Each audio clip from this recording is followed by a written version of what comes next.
Για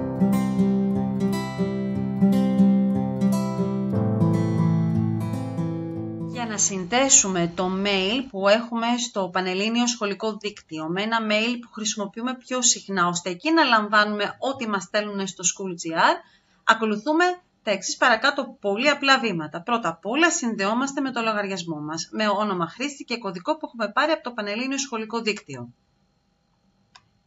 Στη συνέχεια πηγαίνουμε πάνω δεξιά στο γραναζάκι που είναι οι ρυθμίσεις, στις επιλογές και από τις επιλογές πηγαίνουμε στους κανόνες. Έπειτα πάμε επιλογές για κανόνες και ανοίγει το μενού, υπάρχοντες κανόνες και πηγαίνουμε στην προώθηση. Στην προώθηση λοιπόν τικάρουμε διατήρηση ενός αντίγραφου μηνυμάτων σε αυτό το λογαριασμό και μετά γράφουμε από κάτω το mail στο οποίο θέλουμε να λαμβάνουμε τα μηνύματα που μας έρχονται στο School.gr. Εγώ έβαλα στην προκειμένη περίπτωση το Gmail μου και πατάω αποθήκευση και ενεργοποίηση.